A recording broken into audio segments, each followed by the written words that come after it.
কোন বেগানা পুরুষ যদি বন্ধু কোন বেগানা নারীর বিছানায় শুধু বসে, কোথায়? সে কোন নোংরা কাজ করেনি, কোন ধরনের ব্যভিচার করেনি, কোন ধরনের জিনা ব্যভিচারে লিপ্ত হয়নি, শুধুমাত্র একটা বেগানা নারীর ঘরে গিয়ে তার বিছানায় বসলো, আল্লাহর হাবিব বলেছেন তার জন্য ভয়ঙ্কর অজগর বরাদ্দ। সবল মারতে থাকবে। মনে রাখবেন একটা কথা, লা ইয়ামুতু ফিহা ওয়ালা ইয়াহইয়া ওয়া মা হুম আনহা বিগাইবিন। বাঁচতেও পারবা না, মরতেও পারবা না, পালাইতেও পারবা না। এখন কি অন্য কোন রাস্তা আছে? নেই, না না, অন্য কোন রাস্তা নেই। আল্লাহ বলেছে ইন্না বাতুশা রাব্বিকা লাশাদীদ। আল্লাহ রাব্বুল আলামিনের পাকড়াও বড় শক্ত, আল্লাহর ধরা বড় শক্ত ধরা। আল্লাহ খুব শক্তভাবে ধরবে বন্ধু। কথা বলেন না কেন? ইন্নাল্লাহা সারিউল হিসাব, Allah is quick to take account. Allah হিসাব গ্রহণে অত্যন্ত তৎপর। আল্লাহ বলছে ধরব খুব শক্তভাবে, হিসাব নেবে খুব শক্তভাবে। এদিক দিয়ে বলেছেন বাঁচতেও পারবা না, মরতেও পারবা না, পালাইতেও পারবা না। এখানে আরো বড় ধরনের একটা কাজ হলো বন্ধু, আমাদের মধ্যে, আমাদের এই দেশে এই রোগ আছে কিনা? কথা বলেন, হয় কি হয় না? আপনার শুনছি শত্রু দুশ্মনকে আল্লাহ এমন রোগ না দিক, এই কামনা করি নাই, প্রত্যাশা করি না। কিন্তু বন্ধু কিতাব খুলে দেখলাম এই রোগ বৃদ্ধি পাওয়ার কারণ হলো এই জিনা ব্যভিচার। কি আমি আপনাদেরকে বলি, এদিকে তাকান, আজকে বলে দেই, জিনা ব্যভিচার থেকে যদি আপনার বোন, আপনার বউকে বাঁচাতে চান, তাদেরকে আপনি শক্ত একটা কন্ডিশন দেবেন বন্ধু। স্ত্রীর সাজ শুধু তার স্বামীর জন্য, স্ত্রীর সৌন্দর্য শুধু তার স্বামীর জন্য। আমি আজকে বলে যাই বড়রাই, কাঞ্চনপুরের মা বোনদেরকে, মা গো, যদি স্বামী বাংলাদেশে কোনো ভিআইপি জব করে, তোমার কাছে নাই, তুমি সাজগোজ করিও না, সুন্দর কোনো জামা পরিও না, যদিও পরো তুমি আউটসাইডে যাইও না, কোনো পুরুষ তোমার দিকে যেন কোন নজর দিতে না পারে। স্বামী যখন গড়ে আসবে, স্বামী আসার আগে, স্বামীকে রিসিভ করার আগে সুন্দর জামা পরো, সুন্দর শাড়ি পরো, সুন্দর করে সেজে গোজে। ক্লান্ত স্বামী যেন তোমার চেহারা দেখে তার হৃদয় প্রশান্ত হয়ে যায়। এটা হলো ইসলামের বিধান। এটা কি? তুমি অন্যকে দেখানোর জন্য সাজগোজ করিও না।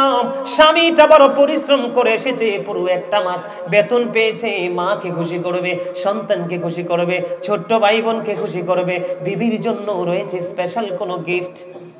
তুমি তোমার বিবি, ও বোন, ও আমার মা, যারা বিবাহিত গো, তোমরা এই আইনটা মেনে চলো। আল্লাহর হাবিবকে যখন প্রশ্ন করা হলো, ইয়া রাসূলুল্লাহ, ইয়া হাবিবাল্লাহ নবী, আপনি কোন ভাবি এবং দেবর তাদের সম্পর্ক সম্পর্কে কি বলবেন?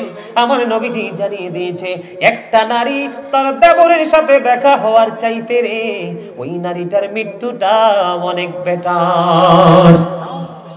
নাউজুবিল্লাহ বলেন। আমার জীবনে বন্ধু প্র্যাকটিক্যালি অনেক দেখেছি বন্ধু, স্বামী ছেড়ে দেবর নিয়ে অনেক ভাবি পাগল। দেবরের জন্য ইদানিং রিসেন্ট কয়েকটা ঘটনা ঘটেছে, দেবরের জন্য স্বামীকে হত্যা করেছে।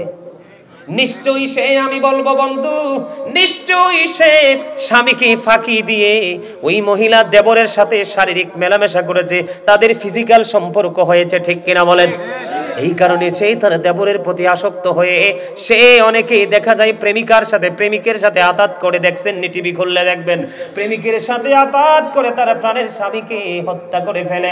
অথচ দা ওয়াইফস প্যারাডাইস। আমি আপনাদেরকে বলবো বন্ধুরে আমার, আল্লাহর হাবিব জানিয়ে দিয়েছে, স্বামীর পায়ের নিচে স্ত্রীর জান্নাত। The wife's paradise under the feet of the husband. স্বামীর পায়ের নিচেই। এখন যাইয়া আবার স্বামীর পায়ের নিচে কোদাল দিয়ে মাটি খনন করেন না। স্বামীর পায়ের নিচে স্ত্রীর জান্নাত, সেটার মিনিং হলো স্বামীর সন্তুষ্টিতে স্ত্রীর জান্নাত। কোন স্বামীর আগে যদি কোনো বিবি মারা যায় রে, ওই বিবির কবরের পাশে দাঁড়াইয়া যদি কোনো স্বামীর চোখ দিয়ে কয়েকটা ফোঁটা পানি ফালায়, আর যদি আল্লাহর দরবারে দুটো হাত তুলে বলে, মালিক, মালিক, আমার এই বিবিটা ছিল পৃথিবীর শ্রেষ্ঠ বিবি, আজকে আমাকে একা রেখে চলে গেছে, তোমার হাতে তুলে দিলাম, তা কি তুমি জান্নাত বরাদ্দ দাও? আমার নবীজি জানিয়ে দিয়েছে ওই স্বামী যদি দোয়া করে স্ত্রীর জান্নাত বরাদ্দ হয়, তার সুখ কেউ কেড়ে নিতে পারে না। আপনার সন্তানকে মানুষ করা সম্ভব, এখন ম্যাক্সিমাম সন্তানগুলো অমানুষ হয়ে যাচ্ছে। তার কারণ হলো পিতামাতা তার দায়িত্বটা যথাযথভাবে পালন করছে না, ঠিক কিনা বলেন? আমার কথায় আপনারা একমত হলেও বলবেন, দ্বিমত পোষণ করলেও বলবেন। আমি দ্বিমত পোষণ করলেও সেটাকে এক্সপ্লেইন করব, ব্যাখ্যা করব। বন্ধুরে আমার নবী আমাদেরকে জানিয়ে দিয়েছেন তোমরা একটা কাজ করো, সেই কাজটা হলো আল্লাহর হাবিব বলেছেন আদিবু আওলাদাকুম আলা তালাতি হিসানিন হুব্বি নবীকুম ওয়া হুব্বি আহলি বাইতিহি ওয়া আলা কিরাতিল কুরআন। আমার আপনার প্রাণের নবী তিনি জানিয়ে দিয়েছেন তোমরা তোমাদের সন্তানদেরকে তিনটি বিষয় শিক্ষা দাও। হুব্বি নবীকুম, নবীর প্রেম শেখাও, কারণ নবীর প্রেম হলো ইমানদার আমাদের জন্য, মুসলমানের জন্য ফরজ। সুবহানাল্লাহ। আল্লাহর হাবিব বলেছেন it is the love of the profit, নবীর ভালোবাসা শিখাও। এরপরে বলেছেন হুব্বি আহলি বাইতিহি, টিচ ফ্যামিলি লাভ, নবীর পরিবারের ভালোবাসা শেখাও। এরপরে বলেছেন ওয়ালা কিরাতিল কুরআন, কোরআন তেলাওয়াত শেখাও।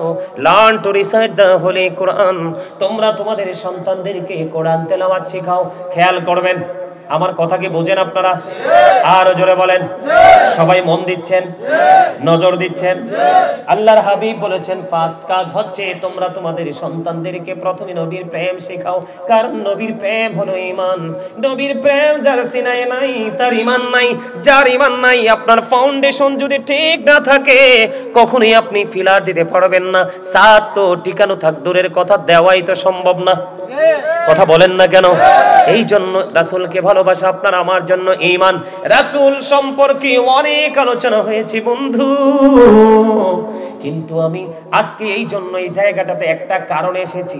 এখানে ম্যাক্সিমামই বন্ধু মধ্যবয়সী এবং বৃদ্ধ বাবা, সবাই আমার বড়, আমার ছোট যুবক একেবারে সীমিত পরিসরে উপস্থিত হয়েছে। এই যুবকগুলোর কপাল 100% পোড়া কপাল। আমি একটা জায়গা নিয়ে একটু আলোচনা করব বন্ধু। আজকে যে তোমরা এই ইহুদি নাসারাদের সংস্কৃতিকে লালন করছো, প্রতিদিন সেটা নিয়ে রিহার্সাল করছো, সেটা নিয়ে প্রতিদিন তোমরা স্টাডি করছো, তোমরা তোমাদের ফিউচারকে অন্ধকারাচ্ছন্ন করে দিচ্ছ। আল্লাহর হাবিব বলেছেন হুব্বি আহলি বাইতিহি, নবীর পরিবারের ভালোবাসা শিখাও।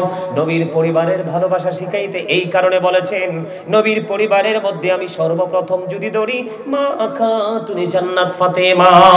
সুবহানাল্লাহ। আমার কথা আপনারা গভীর মন দিয়ে শোনেন। আমার রাসূল বলেছেন ফাতেমাতু সাইয়্যিদাতু নিসাই আহলিল জান্নাহ। আমার নবী, আপনার নবী, দু জাহানের বাদশা নবী, তিনি জানিয়ে দিয়েছেন ও বরুণা কাঞ্চনপুরের আমার মা, আমার বাবা, আমার হৃদয় করে শোনো শোনো, আমার মা বোনদেরকে বলছি হৃদয়ের জানালা তোমরা খুলে শোনো শোনো শোনো গো। আমার রাসূল জানিয়ে দিয়েছেন ফাতেমাতু সাইয়্যিদাতু নিসাই আহলিল জান্নাহ। আমার রাসূল বলেছেন mother Fatema is the leader of females in জান্নাহ। আমার নবী বলেছেন ও পৃথিবীর মুমিনারা, ও নারীরা, তোমরা টেনশন করো না, তোমাদের জান্নাতের সরদারিনী হবে আমার কলিজার টুকরা, যাকে আমার নবী ভালোবেসে উম্মে হাবিবা বলে ডাকতেন। আমার নবী মা খাতুনে জান্নাতকে দেখতে দেরি, তিনি দাঁড়াতে দেরি করতেন না, এত বেশি ভালোবাসতেন। তিনি হলেন সকল মুমিনা নারীদের জান্নাতি সরদারিনী। ওনাকে ভালোবাসা আপনার আমার সবার জন্য ফরজ। সুবহানাল্লাহ বলেন। সুবহানাল্লাহ। মা ফাতেমার বিয়ে হয়েছে কার সাথে আপনারা জানেননি? হযরত আলী। আমার নবীজি বলেছেন আনা মাদিনাতুল ইলমি ওয়া আলিউন বাবুহা। এরে বড়রা কাঞ্চনপুরের যুবক, হৃদয়ের জানালা খুলে তোমরা সবাই শোনো। আমার নবী জানিয়ে দিয়েছেন I am a city of education. I am a city of education. The gate of that city is Ali. আমার নবীজি জানিয়ে দিয়েছেন আমি হলাম শিক্ষার শহর, আর সেই শহরের দরজা হলো আমার আলী। জোরে জোরে বলেন না সুবহানাল্লাহ। আরো জোরে, আরো জোরে, আরো জোরে। সুবহানাল্লাহ ওয়ালহামদুলিল্লাহ লা ইলাহা ইল্লাল্লাহ সুবহানাল্লাহ ওয়ালহামদুলিল্লাহ লা ইলাহা ইল্লাল্লাহ লা ইলাহা লা ইলাহা ইল্লাল্লাহ নবী আমার নূরের ফতুল জগত করলেন ও জালা নবী আমার নূরের ফতুল জগত করলেন ও জালা রোজ হাসরে করবেন তিনি উম্মতের ফয়সালা সুবহানাল্লাহ আলহামদুলিল্লাহ সুবহানাল্লাহ ওয়ালহামদুলিল্লাহ লা ইলাহা ইল্লাল্লাহ লা ইলাহা ইল্লাল্লাহ আরশ কুরসি লৌহ কলম সৃষ্টি জাহান ওসিলা আরশ কুরসি লৌহ কলম সৃষ্টি জাহান ওসিলা নিজে আল্লাহ খুশি হইয়া নাম রাখিলেন হাবিবুল্লাহ সুবহানাল্লাহ ওয়ালহামদুলিল্লাহ ও সুবহানাল্লাহ ওয়ালহামদুলিল্লাহ লা ইলাহা ইল্লাল্লাহ লা ইলাহা ইল্লাল্লাহ লা ইলাহা শাহাদাতের বাণী ঠোঁটে আসিলেন কামনে বলা মক্কাতে ফুটিল রবি নূরে মিন্ন রে আলা সুবহানাল্লাহ ওয়ালহামদুলিল্লাহ লা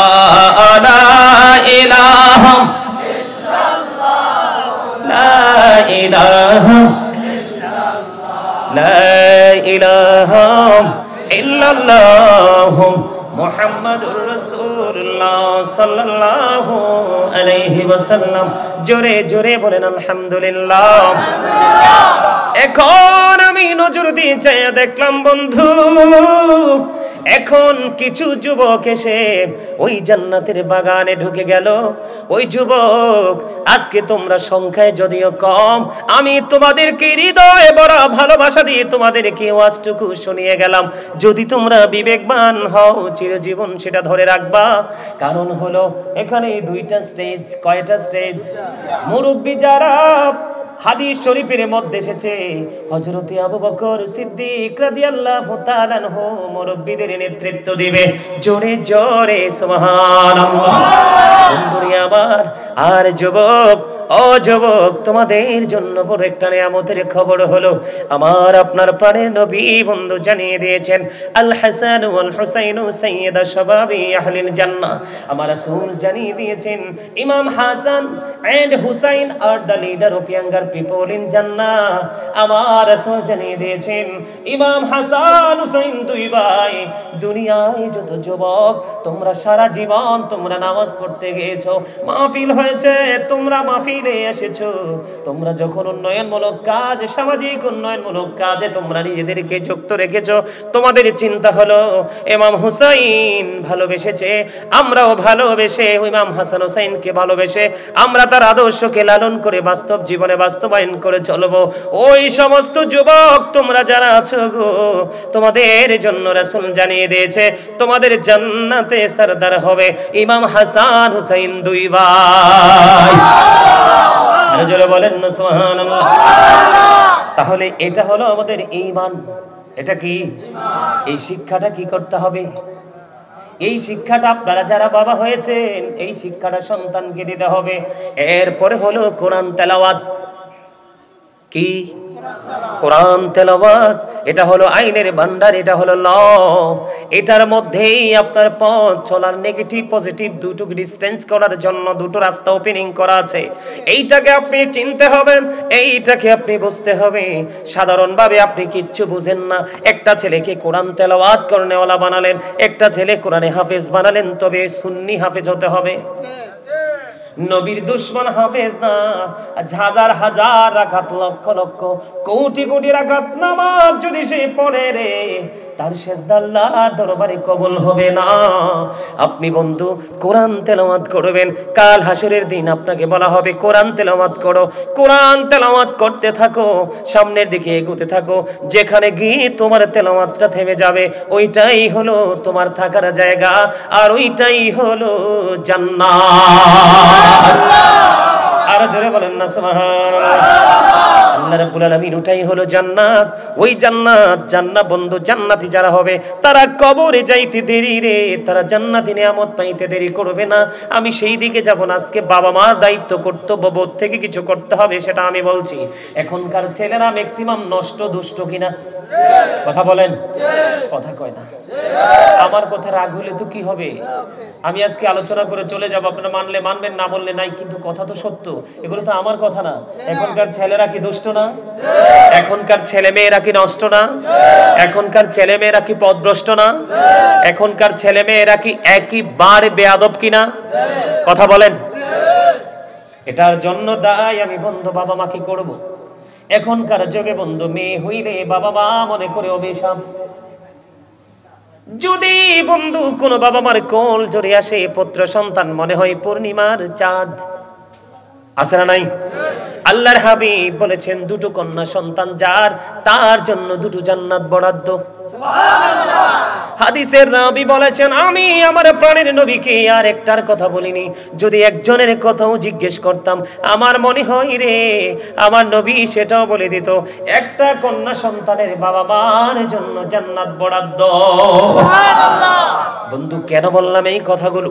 এই কথাগুলো বলার কারণ হলো, বন্ধু আমি আপনাদেরকে বলি, আপনার সন্তান যখন পৃথিবীর বুকে আগমন করবে, এই পৃথিবীর বুকে যখন আসবে, আপনি বন্ধু সন্তানের হওয়ার সাথে সাথে আযান দিতে হবে।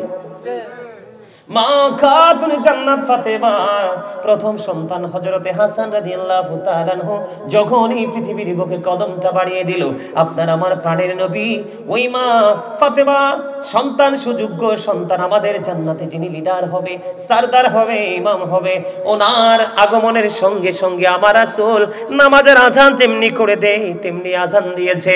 এখনকার ম্যাক্সিমাম বাবা মা সন্তানের আযান দেয় না। 10 বছর আযান দিতে পারি না হুজুর। দেখছেন? 10 বছর আগে কত আযান। নাউজুবিল্লাহ বলেন না। এগুলো হচ্ছে আমাদের অভিশাপ। এগুলো হচ্ছে আমাদের জন্য কাল বৈশাখী ঝড়ের চাইতে বড় ভয়ঙ্কর। বন্ধু টর্নেডোর চাইতেও বড় ভয়ঙ্কর। এগুলো আমাদের বিপর্যয় ধীরে ধীরে কাছে নিয়ে আসছে, ঠিক কিনা বলেন? আজান আমার দিকে তাকান। যখন সন্তান জন্ম হওয়ার পরে 7ম দিনে পা রাখবে, আমার আপনার প্রাণের নবী বলেছে, পুত্র সন্তান যদি হয় একটা সন্তানের জন্য 1 বছরের 2টা ছাগল দিয়ে আকিকা করে দাও, আর কন্যা সন্তান যদি হয় 7 দিনের মধ্যে একটা ছাগল দিয়ে তুমি আকিকা করে দাও। সুবহানাল্লাহ। মাকে দায়িত্ব দেওয়া হয়েছে, মা গো কমপক্ষে 2 বছর তুমি তোমার সন্তানকে বুকের দুধ তুমি পান করাও। কয় বছর? 2 বছর তুমি বুকের দুধ পান করাও।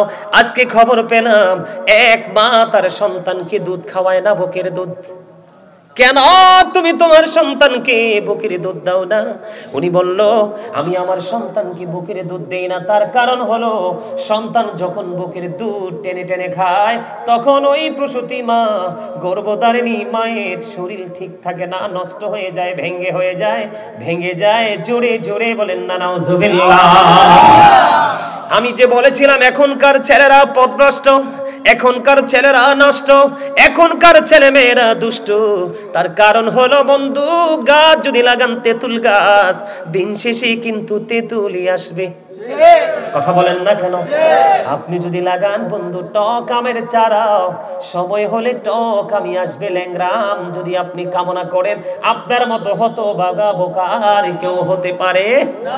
আরো জোরে বলেন, পারে কি পারে? আমার কথা কি আপনাদের কাছে খারাপ লাগে?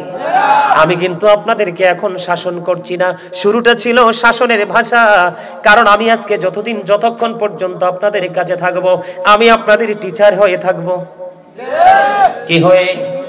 আপনারা কি মানতে রাজি? চাচা আপনি মানেননি?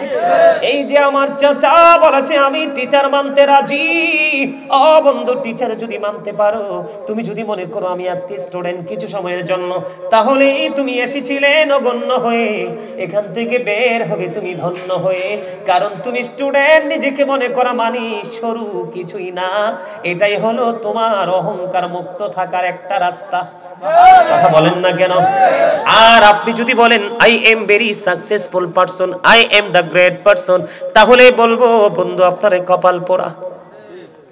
এই কপাল কেউ লাগাইতে পারবে না কোনোদিনও জোড়া।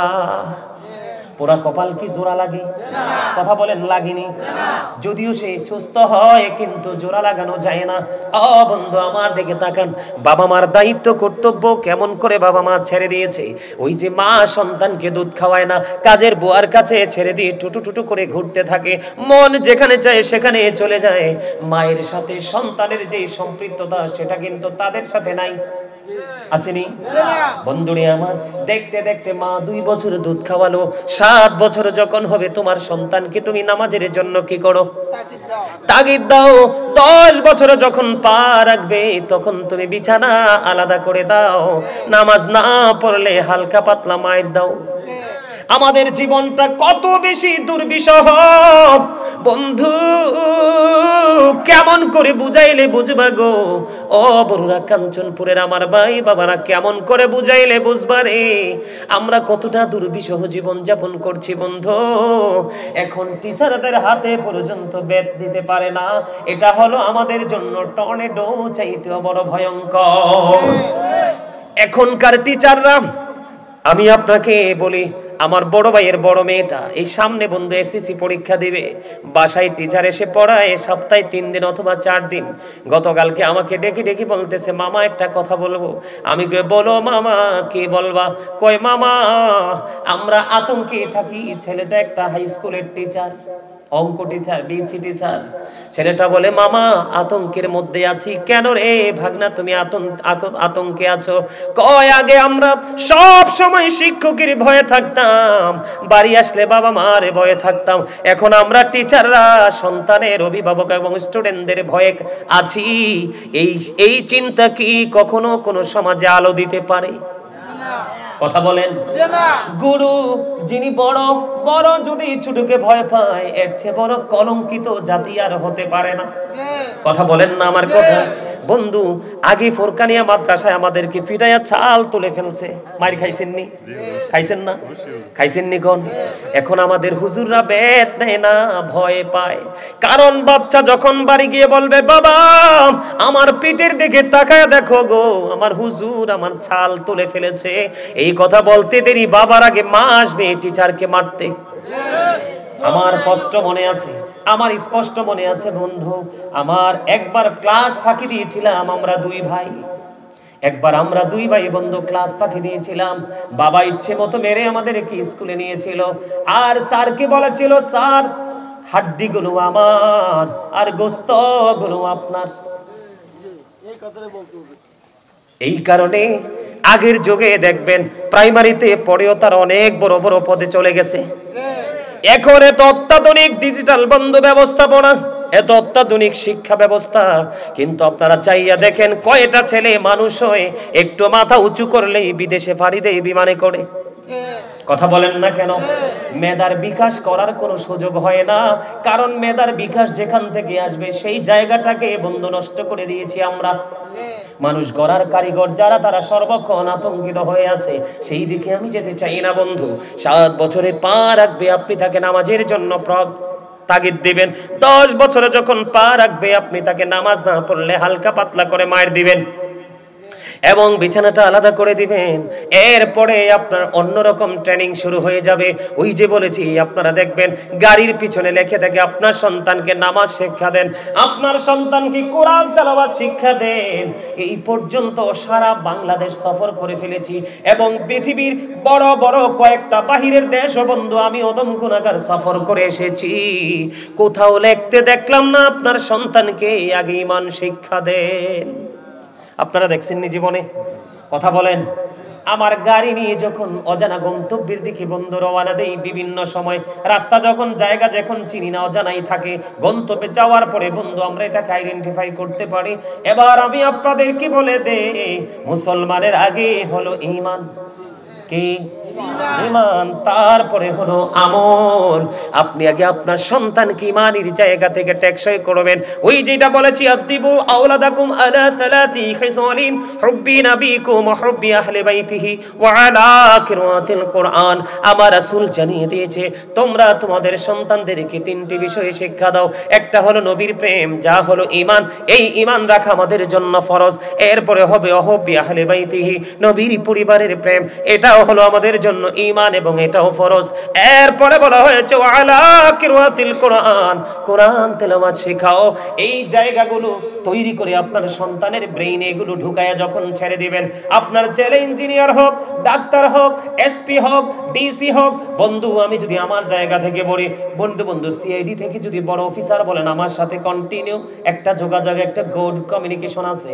বড় বাংলাদেশের হাইকোর্ট থেকে, সুপ্রিম কোর্ট থেকে বন্ধু যদি আপনি কোনো ব্যারিস্টার লয়ারের সাথে কমিউনিকেশনের কথা বলেন, আমি বলবো সেই কমিউনিকেশন আমার সাথে আছে। আজকেও বন্ধু, আজকে আমাদের কুমিল্লা ক্যান্টনমেন্ট থেকে একজন সেনাবাহিনী, তিনি ওনার বাড়িতে নেওয়ার জন্য বন্ধু ফোন করেছে। এমনি করে করে আমি আপনাদেরকে বুঝাইতে চাই, এই যে ফোন কল তারা প্রেমের কারণে করে কি নাকি প্রেম না থাকার কারণে? এই যে তার বাবার কাছ থেকে হয়তো তার পারিবারিক শিক্ষা না হয়, সামাজিক শিক্ষা না হয়, ওস্তাদ থেকে শিক্ষা পেয়েছে।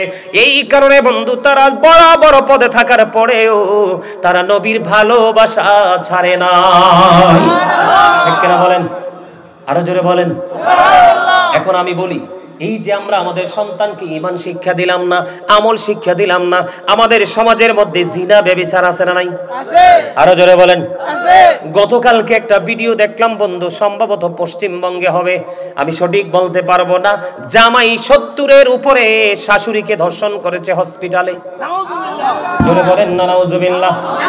মেয়ের জামাই, আপন মেয়ের জামাই শাশুড়িকে ধর্ষণ করেছে, টিভিতে দেখলাম। আমি আপনাদেরকে এতক্ষণে প্র্যাকটিক্যাল বেসিক কিছু কথা বলেছি। আমার মূল আলোচনায় আমি এখন ঢুকতেছি বন্ধু। খারাপ লাগবে অনেকের কাছে, হক কথা সবার কাছে ভালো লাগে না, লাগে? এই জিনা ব্যভিচার নিয়ে একটু আলোচনা করব কিনা, একটু ট্রেনিং দেওয়ার দরকার আছে না নাই? আমি আজকে সিদ্ধান্ত করেছি বন্ধু, টিভিটা খুললে দেখা যায় এক ঘরের বউ আরেক জামাই, আরেক ঘরের মানে পুরুষের সাথে চলে গেছে, স্বামী বিদেশে আছে, অন্য মেয়ে অন্য পুরুষের সাথে পরকীয়ায় যুক্ত হয়ে আছে। ইভেন এখন দেখা যায় বাংলাদেশের অনেক মাদ্রাসায় এবং লোকাল প্লেসে বন্ধু একটা পুরুষ আরেকটা পুরুষের সাথে বলাৎকার করে। আপনারা টিভিতে দেখেন কিনা? আরো জোরে বলেন, এগুলো দেখেন কিনা? খবর পান কি পান না? সারা জীবন নামাজ রোজা হজের কোরআন তেলাওয়াতের আওয়াজ শুনেছেন। আমি এই কারণে শুরুটা এভাবে করেছি বন্ধু, আপনাদেরকে যেন বুঝাইতে সহজ হয়, আপনাদের দায়িত্ব কর্তব্যটা কেমন করে পালন করতে হবে সেটা যেন আপনারা বুঝতে পারেন। বন্ধুরে আমার, আমি আপনাদেরকে বলবো, সর্বপ্রথম আপনারা যারা এখানে বাবা আছেন এবং মা বোনেরা যারা আছেন, এখনকার ছেলেরা স্কুলে গেলেই বন্ধু, মেয়েরা স্কুল কলেজে গেলেই বন্ধু বান্ধবী আছে না নাই? বন্ধু এবং বান্ধবী। আমি আপনাকে বলি, একটা সন্তানকে যদি 3টা জায়গা সমন্বয় করে দিতে পারেন, তাহলে আপনার সন্তান কখনোই পথভ্রষ্ট হবে না। এর মধ্যে প্রথম হলো বন্ধু পারিবারিক শিক্ষা, দ্বিতীয়ত হলো সামাজিক শিক্ষা। আপনার ছেলে আপনার মেয়ে সমাজের নষ্ট মেয়ের সাথে চলে, দুষ্ট ছেলের সাথে চলে কিনা সেটা আপনাকে খেয়াল করতে হবে। সন্তান যখন বড় হয়ে পথ চলা শিখে তখন তার সঙ্গীরা ভালো কিনা, ভদ্র কিনা, জেন্টেল কিনা এটা আপনাকে যাচাই বাছাই করতে হবে। তাহলে অনেক ধরনের পাপ থেকে আপনি বাঁচতে পারবেন। এর মধ্যে বন্ধু আল্লামা ইবনে কাসির রাহমাতুল্লাহি আলাইহি হাসান ইবনে জাকওয়ান রাদিয়াল্লাহু তাআলা আনহু থেকে তিনি বর্ণনা করেছেন। আমার দিকে তাকান, খেয়াল করবেন। তিনি বলেছেন, তোমরা বড় লোকের সন্তানদের সাথে মিশিও না। বড় লোক যারা, অনেক বেশি বিত্ত প্রাচুর্যের মালিক যারা, এদের সন্তানদের সাথে তোমরা মেলামেশা করিও না, এদের সন্তানদের সাথে তোমরা উঠা বসা করিও না। একটা অবিবাহিত নারীর যেমনি হৃদয় আছে রে, তেমনি বড় লোকের সন্তানদেরও তেমনি হৃদয় আছে। বড় লোকের সন্তানরা হলো সমাজের জন্য, জাতির জন্য বিপদ এবং ফিতনা। একটু জন আতঙ্কিত হয়ে গেলেন? একদম বাস্তব কথা। কিসের কথা? বড়লোক বাবা, বড়লোক মা, বড়লোক বেটা এবং বড়লোক বেটি তারা কখনোই লজ্জা শরমের তোয়াক্কা করে না। টাকার গরমে যখন যেটা মন চায় সেটাই করে ফেলে, হোক নেগেটিভ হোক পজিটিভ। এর মানে এই নয় যে সব বড় লোকের সন্তানও মানুষ, এমনটাও কিন্তু না। অসংখ্য বড় লোকের সন্তানও আছে মানুষের মতো মানুষ, আছে না নাই? বন্ধু, এটা আমার বানানোর কথা নয়। হাসান ইবনে জাকওয়ান রাদিয়াল্লাহু তাআলা আনহু তিনি জানিয়ে দিয়েছে, ও পৃথিবীর মানুষ, তোমরা বড় লোকের সন্তানের সাথে মেলামেশা করিও না। আপনি দেখবেন টিভির পর্দা খুলে দেখেন, ইন্টারন্যাশনাল খুলে দেখেন, সোশ্যাল মিডিয়া খুলে দেখেন, যত ব্যভিচার, জিনা, নারীদেরকে ধর্ষণ করা, বলাৎকারের সাথে যুক্ত আপনি দেখবেন ম্যাক্সিমামই পয়সাওয়ালা। কয়দিন আগে দেখলাম ঢাকাতে বন্ধু একটা মাদ্রাসার মুহতামিম, অনেক মুরব্বী বন্ধু, তার বয়স হবে মিনিমাম 60-এর উপরে, একটা 12 থেকে 13 বছরের কিশোরীকে ধর্ষণ করে 2 লক্ষ টাকা দিয়ে তাকে বলেছে, তুই 2 লক্ষ টাকা নিয়ে পরিবার ছেড়ে এই এলাকা ছেড়ে চলে যা। জোরে জোরে বলেন না নাউজুবিল্লাহ। আপনারা টিভিতে খুলে দেখবেন, যমুনা টিভি বলেন, সময় টিভি বলেন, এটিএন বাংলা বলেন, চ্যানেল 24 বলেন, এমনি করে নাগরিক টিভি বলেন, বিভিন্ন টিভি চ্যানেলে আমি এটা অনেক অবজারভেশন করেছি বন্ধু। আমি কেন বললাম এই কথাগুলো?